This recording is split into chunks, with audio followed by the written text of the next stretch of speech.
it will remain dark.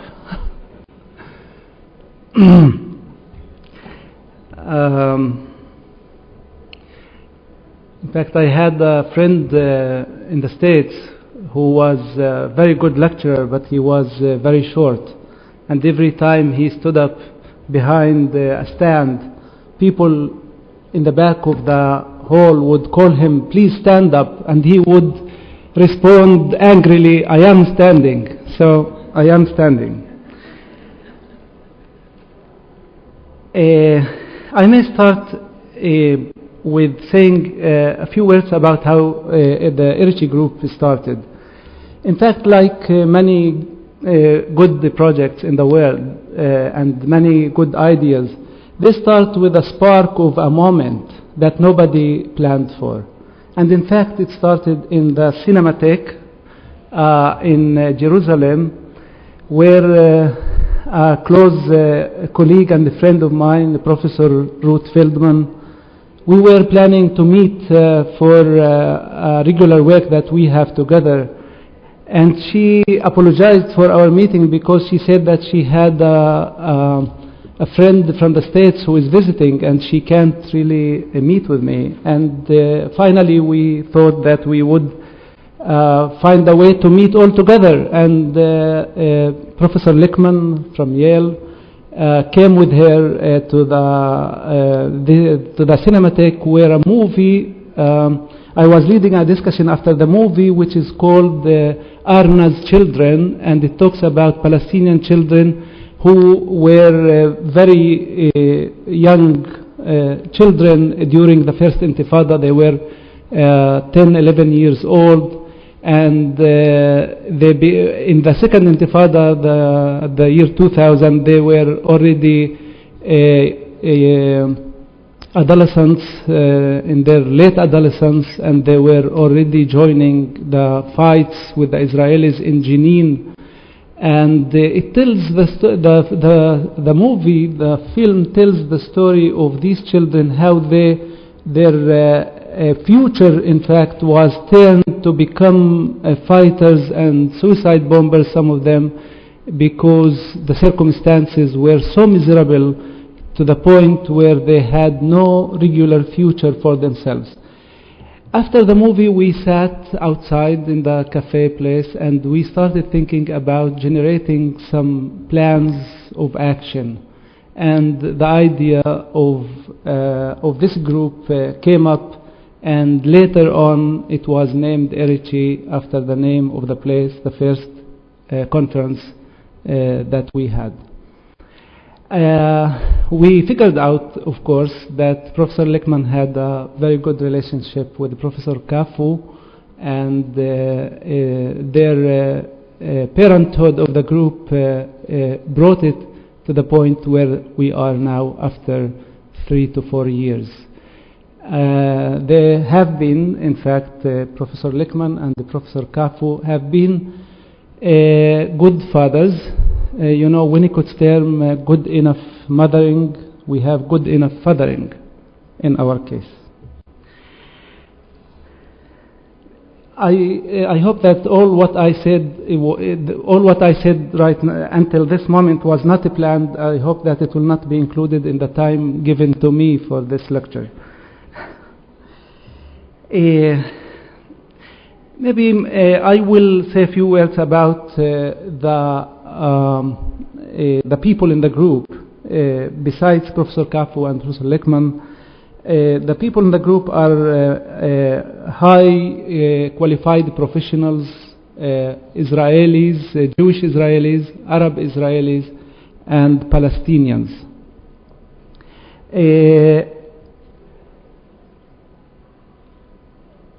The Palestinians, I believe that most people know, but Palestinians in the West Bank and Gaza have been occupied by the Israeli forces since 1967 and have been under, since that time have been under occupation.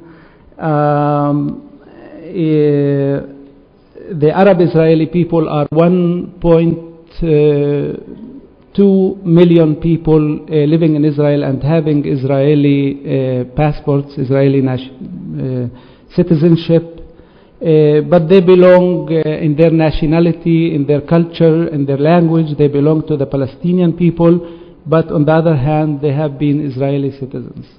So we have, and I am one of them, so we have kind of bridging between the two, speaking both languages, thinking, knowing and understanding the minds of the two peoples.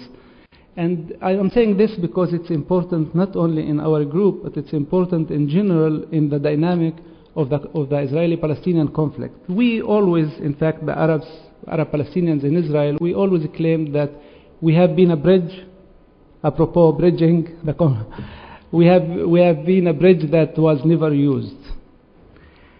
And the Jewish Israeli people in Israel, who are about 6 million people, maybe 5 to 6 million people, living in Israel as a Jewish state. So we are all represented in the group equally, and I will now move on to tell you about the model of how this group has been working. Before I say something about the models, I want to say something about the context of the encounter activities. I mean, the context that we are in. In fact, the context I divided to two. One is objective and another is subjective, deeper than the objective. Objectively speaking, we know that the Jewish Israelis have been, or Israel has a lot of power, a lot of military power. It's developed in all terms more than any other country in the Middle East, and of course more than the Palestinians. So objectively, the Palestinians feel very impotent towards the Israelis. This is the objective reality. And the Arabs in Israel also feel a very weak minority looking up to the power of the Israeli authority. So the objective context around us that might be reflected inside the group is that this reality is asymmetrical reality. There is asymmetry in the objective reality. And many, in fact, professionals dealt with this conflict with groups, mixed groups, trying to help facing the conflict.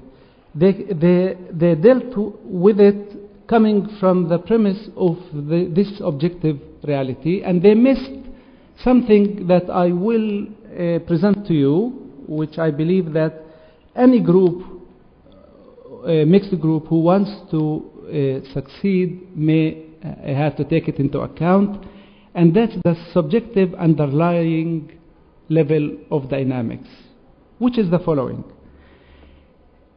And this one is symmetrical. The Jews come usually to these groups, mixed groups, dealing with the conflict. They come with a deep, very deep feeling of fear of annihilation that they are carrying since the Holocaust, and asking for acknowledgement for their right to exist as a Jewish state in Palestine. And they need this acknowledgement from everyone in the world, but they need this acknowledgement from the Palestinians who are the natives of the place, who are not the only natives, but they are natives of the place. And this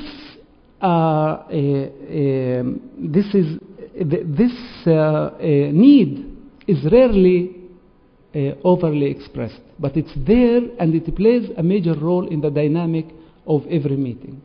I believe that it plays a role in a dynamic of every political meeting that takes place in the Middle East. But nobody says it in these ways, in these words. Palestinians, including Arab Israelis, they come to the group with a need for acknowledgement for their suffering that has been taking place since 1948 until this moment, and they need an acknowledgement for their suffering. And when they ask for it, the Jewish group immediately feels that again they are blamed and they are accused, and somebody is again questioning their right of existence.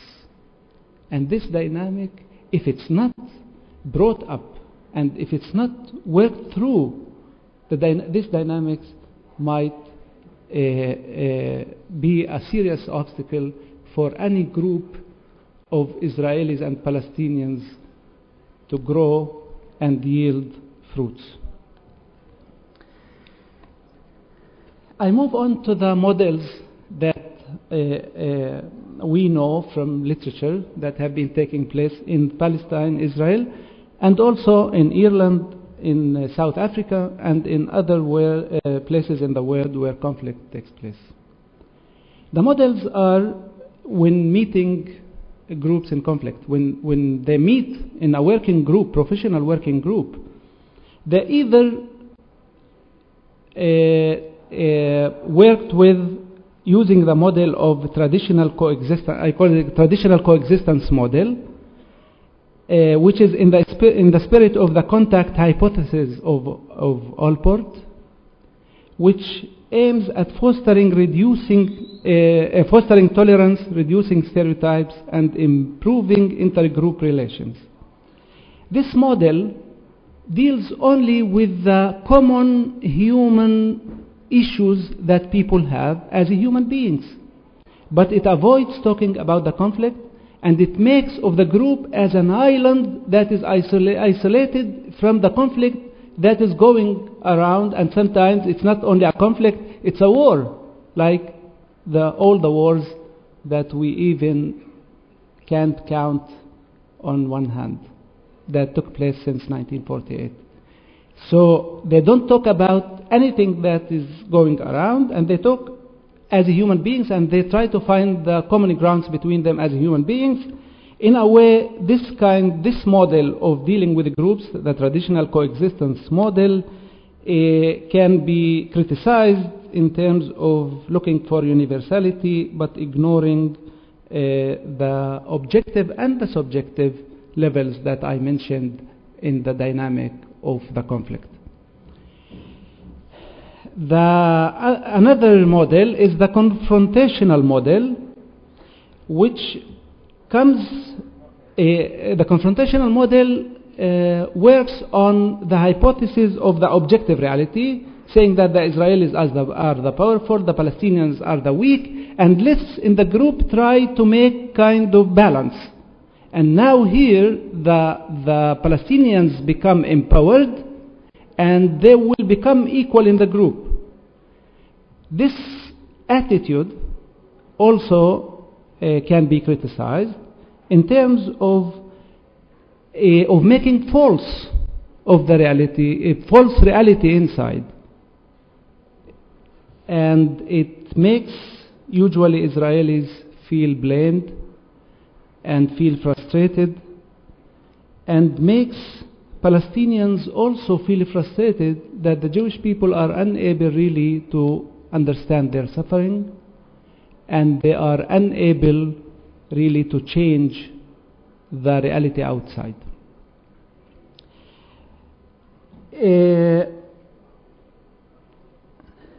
In fact, Jewish people who participate in such groups with such model, they feel again that there is a deepening in the existential fear that they have, and they feel frustrated that those Jewish people who are willing, against the mainstream in Israel, to go to such groups and to try to promote some understanding with the Palestinians, they feel that we are the ones who are ready to do that, are still blamed and they become frustrated. So this model also seems to fail, and it's very much used, unfortunately, in our area. The third model, which I suggest and I recommend, and the Erici group has been, I think, adapting, the mixed model, which says that there are the model combines interpersonal and intergroup dimensions. Personal and national issues are always part of the work of the group. Meaning that people, when they talk about the national issues and the national conflict, they talk about it through their personal experiences rather than through as if facts, who is right and who is wrong. But they talk about how they experience the conflict through their personal experience and personal life. So there is working through conflict through sharing personal life stories. And this happens in the Erici group along all the process. In fact, if I want to give an example of this mixed model, what I mean, for instance, I give my story that my family lives in Kufr Qaria. It's a village inside Israel. And Kufr Qaria in 1948 was, during the war, the people, including my family, had really to become refugees for 1 year. They left the village because they were under fire. And they went back, fortunately. It was not a fortune that every village had, but it was really unusual that the people of my village came back after a year. And the story of this year of immigration, I kept listening to it through all my life, but from my mother, not from my father, because men seem not to be easily talking about emotional, humiliating experiences. But my mother was able to do that.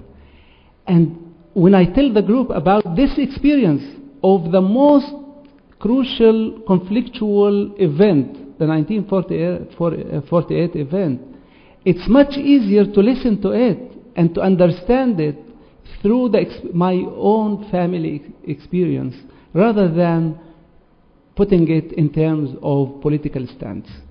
And this, along with the mixed model, that it brings the conflictual issue through personal experiences, has been really the basic for our kind of work in the Erici group. I believe that I'm close to ending, if it's right in terms of time. I want to say that my colleagues, of course, will talk about other aspects of the group, so I want to leave that to them. But I want to say that two things maybe. The Erici group is, I think its uniqueness, it has a lot of unique aspects, but one of its uniqueness is the fact that it become a multicultural, multinational, international group in which not only Professor Kafu but his staff, and some of them became very integrated in our work, are involved. Other Italian figures officially have been witnessing and present in our meetings.